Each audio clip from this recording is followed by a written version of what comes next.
بسم اللہ الرحمن الرحیم۔ السلام علیکم ورحمۃ اللہ وبرکاتہ۔ کیسے ہو آپ؟ انشاءاللہ اللہ سے امید ہے انشاءاللہ آپ سب ٹھیک ہوں۔ آج میں ان لوگوں کے لیے وظیفہ لے کر آیا ہوں جو بستر پر بیٹھ جاتے ہیں، لیٹتے ہیں، لیکن اس کو نیند نہیں آتی ہے۔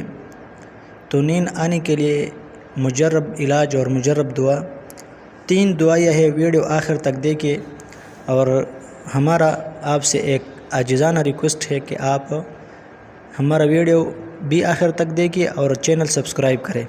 اگر آپ کو اس میں دینی معلومات حاصل ہو جائے تو آپ کومنٹس میں ہم کو ضرور بتائیں تاکہ ہمارا حوصلہ افزائی ہو جائے۔ بالخصوص بعض علاقوں، بعض گھروں میں ویسے لوگ بھی موجود ہوتے ہیں جس کو کبھی نیند نہیں آتی، تو وہ گولیاں وغیرہ، نشے کی گولیاں وغیرہ استعمال کرتے ہیں۔ تو ان کے لیے انشاءاللہ ہم قرآنی وظائف سے ایسی وظائف دکھائیں گے کہ وہ ہمیشہ کے لیے ان کے لیے مفید ہوگی، اور آپ ہم کو دعائیں بھی کریں گے۔ لیکن آپ کو چینل ضرور سبسکرائب کرنا ہوگا اور یہ ویڈیو دوسروں تک بھی پہنچانا ہوگا۔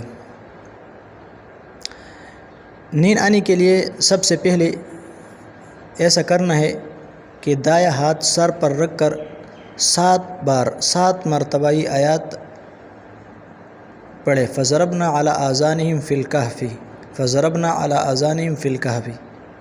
پھر ہاتھ پر دم کر کے سر پر پیر دے، انشاءاللہ اس کو گہری نیند آئے گی۔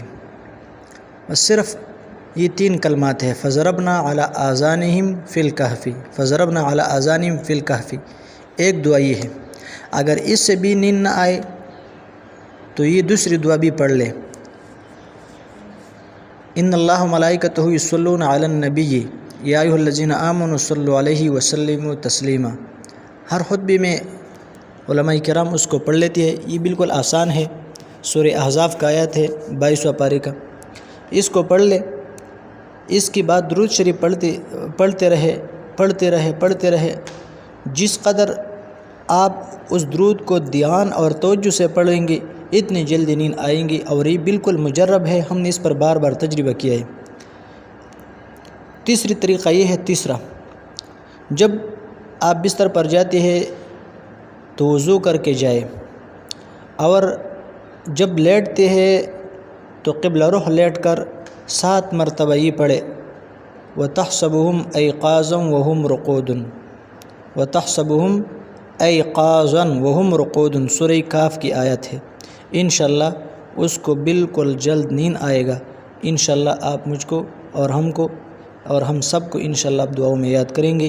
ہم سب کو دعاؤں میں یاد کرنا، ہم کو دعاؤں میں نہ بولنا، اور یہ ویڈیو آگے تک بھی پہنچائے۔ والسلام۔